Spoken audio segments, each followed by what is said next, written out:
Olá, boa noite a todos. Meu nome é Carolina Giovanelli, eu sou editora de Veja São Paulo e eu estou aqui hoje de novo com o Arnaldo Seixas. Ele é psicólogo, ele é blogueiro de Veja São Paulo, ele tem um blog chamado Em Terapia e hoje a gente vai falar sobre como funciona o trabalho do terapeuta comportamental. O Arnaldo é adepto desse estilo de terapia e vai contar um pouquinho mais para a gente como isso funciona. Você tem dúvidas, comentários, pode deixar aqui embaixo na caixa de comentários, que à medida do possível eu vou perguntando para ele e ele vai respondendo. Bom, Arnaldo, boa noite. Obrigada pela participação novamente. Então, hoje a gente vai falar sobre terapia comportamental. O que é isso? Qual que é a diferença desse tipo de terapia para os outros? Boa noite, Carol. Boa noite para todos que estão participando. Sejam bem-vindos. A terapia comportamental, ela é baseada na análise do comportamento, né? As pessoas ouvem falar, às vezes, pelo viés do nome da filosofia que é o behaviorismo. É uma escola que se iniciou em alguns núcleos diferentes do mundo, mas que se desenvolveu muito a partir dos Estados Unidos, né? Na década de 50, influenciado por alguns trabalhos importantes, relevantes de alguns psicólogos antes ainda, né? A gente pode voltar até o século XIX, mas basicamente a terapia comportamental é o tipo de terapia que trabalha baseada na modificação do comportamento, né? Sempre o objetivo da terapia comportamental é buscar uma modificação do comportamento a partir da compreensão das relações entre o comportamento e o ambiente. E como que tipo de comportamento? Dê um exemplo, por favor. E aí, como que a gente pode desenvolver isso na terapia? Tá certo. Bom, na verdade, todo tipo de comportamento, né, o contexto da clínica é um contexto em que o psicólogo vai olhar, o terapeuta comportamental, analista do comportamento, ele vai olhar para comportamentos que aparecem como queixa, né? E às vezes, o que chega como queixa nem é o comportamento em si, mas um sentimento. A pessoa pode chegar com uma queixa de ansiedade, uma queixa de uma tristeza muito intensa, uma queixa de dificuldade no relacionamento afetivo, nos vínculos familiares, dificuldade com a carreira. Então, a tarefa do analista do comportamento é identificar aqueles comportamentos que são alvo de atenção, que precisam ser modificados, ou emoções que precisam ser modificadas. Mas, normalmente, as emoções, eu estava falando ali de ansiedade, depressão, elas nunca vêm isoladas, né? Elas precisam sempre ser olhadas a partir de comportamentos que vão produzir esse estado. É da interação do indivíduo, né, com outras pessoas e da interação dele com o ambiente de um modo geral. Então, sempre o foco da terapia comportamental é observar as relações entre um determinado comportamento ou vários comportamentos e a relação com o ambiente. Essa relação com o ambiente determina a causa do comportamento. Então, pode ser que a pessoa pense, né? O senso comum muitas vezes faz a gente olhar para a explicação de um evento prestando atenção naquilo que antecedeu, né? Então, você tem a causa acontecendo e produzindo a consequência que seria aquele comportamento. O olhar da terapia comportamental, ele olha o que acontece depois do comportamento. Quer dizer, o que aquele comportamento produz no ambiente. Essa consequência que o comportamento produz no ambiente é o que explica, na verdade, a ocorrência, o padrão comportamental ao longo do tempo. Legal, vou dar um alô aqui para quem está participando. Boa noite, Manda, Grela, Viviane, Sandra, Helena, Vânia, Christian, Nefretieri. Bom, pessoal, lembrando, tenham dúvidas, é só mandar aqui para a gente na nossa caixa de comentários. Então, aí voltando ainda sobre a questão do comportamento, como que isso se difere de um vício ou não? É um comportamento viciado? Por exemplo, eu querer fumar sempre, eu não conseguir parar, isso tem a ver com uma questão de comportamento ou é uma coisa além de um comportamento repetitivo? Essencialmente é um comportamento, né? Quando a gente olha para aquilo que a gente chama comumente de vício, a gente está falando de um comportamento voluntário, quer dizer, um comportamento que é elaborado, ele não é reflexo, depende em certa medida de uma decisão do sujeito. Então, sim, é um comportamento, só que no caso do vício, muitas vezes a influência de fatores até genéticos, né, é muito forte, né? Esse é o campo ali dos comportamentos compulsivos. São aqueles comportamentos que se repetem de forma muito forte e estereotipada. É diferente, por exemplo, de um padrão comportamental inadequado, que pode ser, por exemplo, a birra de uma criança. Uma criança que faz birra, esse é um comportamento que merece atenção, que precisa ser modificado, mas não é um vício, né? O vício, ele normalmente, um fator que eu acho que dá para diferenciar bem, né, o vício dos outros comportamentos, é que na maior parte das vezes no vício, o próprio indivíduo não quer emitir aquele comportamento, mas é algo que, a expressão que os pacientes usam, né, é algo mais forte do que eu. É isso que faz a pessoa jogar, apostar de forma inadequada, usar substância, consumir álcool e assim por diante, né? No caso do comportamento, dos comportamentos que a gente não classifica como vício, a gente pode olhar de uma maneira mais pura para as relações entre esse comportamento e o ambiente. Eu estava dando o exemplo da criança que faz birra. Então é isso, os pais muitas vezes vão olhar para a birra ou como uma característica intrínseca da criança, quer dizer, essa é uma criança birrenta, ou observando aquilo que aconteceu imediatamente antes da birra acontecer. Então fala assim, ele fez birra porque eu não quis comprar o doce que ele pediu, né?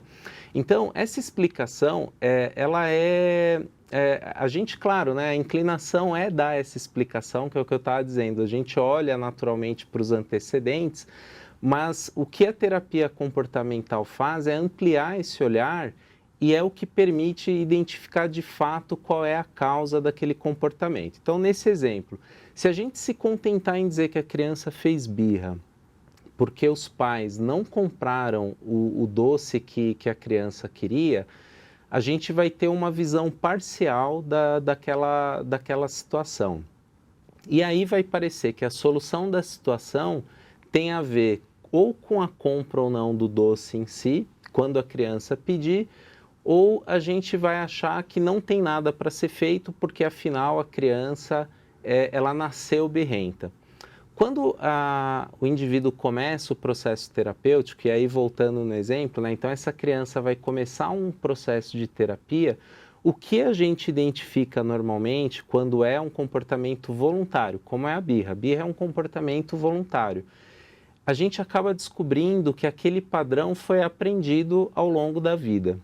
No caso da criança, ela tem pouco tempo de vida, então a gente tem pouca história para olhar e entender aquele comportamento. No fim das contas, é até relativamente fácil identificar a causa da birra. E aí, o que normalmente é, né? Então, o olhar do terapeuta comportamental vai recair sobre as consequências que a birra produz no ambiente. Então, o que acontece quando a criança faz a birra? A gente já sabe o antecedente, os pais não compraram doce. E aí sabemos o comportamento que é a birra. Pode ter sido a criança se jogar no chão, chorar. Se jogar no chão é um jeito bastante forte comum de birra, porque tem um aspecto ali físico que inviabiliza a programação que os pais fizeram. E aí, enquanto você está conversando com os pais, conversando com a criança, você começa, como terapeuta, a identificar essas tais consequências.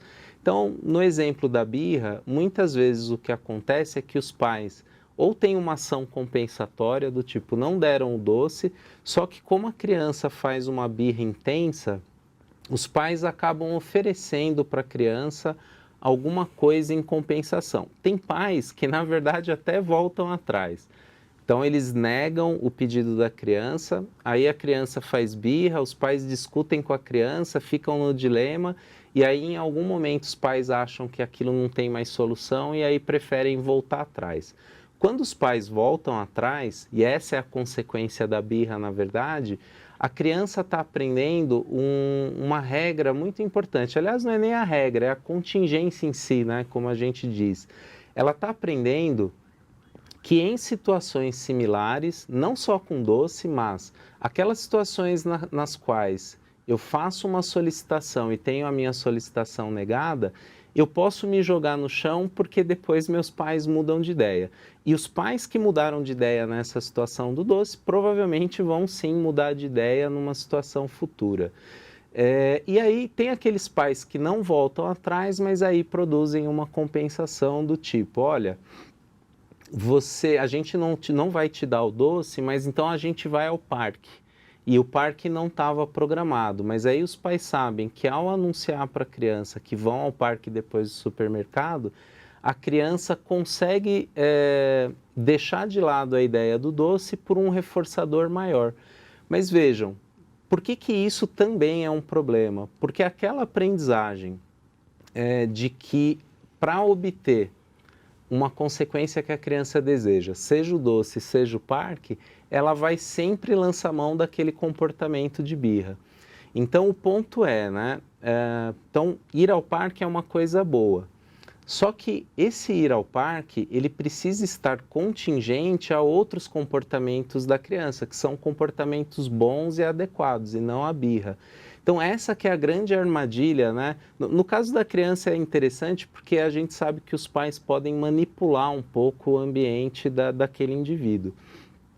Como eu estava dizendo aí. Então, os pais precisam sempre buscar na criança os comportamentos mais adequados e associar a esses comportamentos consequências que ensinem para a criança que ela deve se comportar daquela maneira. Senão, sem querer, os pais acham que estão enfrentando a birra, mas nesse exemplo aí, os pais resolveram aquela birra daquele dia só, que ela aconteceu de fato, mas ela não se prolongou tanto no tempo. O problema é que ela fica fortalecida para situações futuras.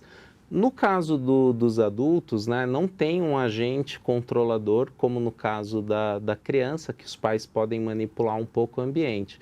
Então, é um processo um pouco mais complexo, é o mesmo raciocínio, só que aí o indivíduo é que precisa tomar consciência do que no ambiente está controlando o comportamento dele, para que ele, uma vez consciente desses elementos, possa modificar o próprio comportamento. Quer dizer, ele vai variar o comportamento para produzir consequências diferentes no ambiente, ou ele vai buscar as mesmas consequências que ele busca com um comportamento mal adaptativo, emitindo comportamentos mais adequados.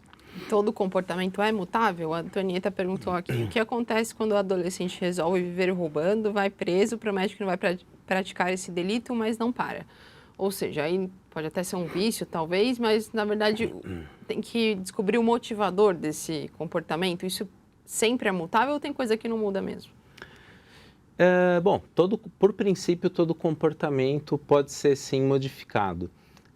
Ela usou ali uma expressão que é verdade, né? Que aponta um dos aspectos de dificuldade para as pessoas em relação ao próprio comportamento.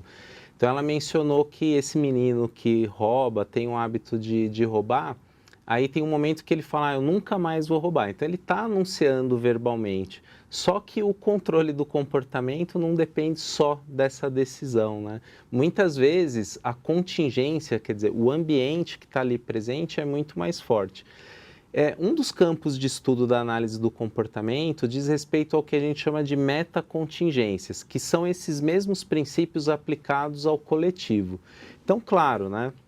No caso de pessoas que se envolvem com o crime, é exatamente isso. Se a gente olhar em qualquer sociedade, embora a gente sempre vai encontrar exceções de um lado e do outro, mas há sim uma associação entre o desenvolvimento do comportamento criminoso e um histórico de restrições nos anos iniciais da vida, restrição material, violência. Então, claro, esse é um problema social, é muito mais amplo. Quando a gente fala da terapia comportamental, a gente está olhando no nível do indivíduo. Então, um garoto, né, que se envolveu com crime, que, digamos, vá passar pela terapia comportamental, ele vai aprender a variar o comportamento, mas a gente tem que considerar que ele pode encontrar limitações, né? É aquela discussão que a gente sempre tem também no nível social quando a gente fala de meritocracia. Então, não depende só da vontade, né, daquele garoto, não é motivação. As contingências concretas selecionam os comportamentos, né? Tem um exemplo interessante, né, quando a gente fala em meritocracia, as pessoas normalmente citam, nos últimos anos, o exemplo do ministro aposentado do Supremo, Joaquim Barbosa, para dizer assim, olha só, né, ele é negro, nasceu pobre e olha só como ele conseguiu suplantar, né, todas essas dificuldades. Então, às vezes as pessoas usam esse argumento para dizer, tá vendo como depende do mérito de cada um? Só que, na verdade, essa é uma exceção, né? Então, na verdade, por que é que no caso do Joaquim Barbosa, né, que teve uma carreira brilhante, o que significa isso, dele conseguir se manter ou sustentar um repertório comportamental que permitisse o sucesso na carreira dele? Ele precisou abrir mão ao longo da vida dele de muitas coisas que outras pessoas que não tinham restrição material não precisaram abrir mão. Então não é só questão de saber onde a gente chega, né? Cada dia da nossa vida é único. Se você teve que abrir mão de tudo e se esforçar por 30 anos para chegar na mesma linha final, significa que durante 30 anos você teve que abrir mão, sim, de muita coisa. É disso que a terapia comportamental trata em certa medida. Legal, obrigada, Arnaldo, pela sua participação. Quem tiver mais dúvidas ou quiser saber um pouquinho mais sobre esse assunto, tem um texto linkado aqui junto com o vídeo. E também tem o blog do Arnaldo em Terapia, que tem mais dicas e assuntos sobre esse tema. Obrigada e até a próxima.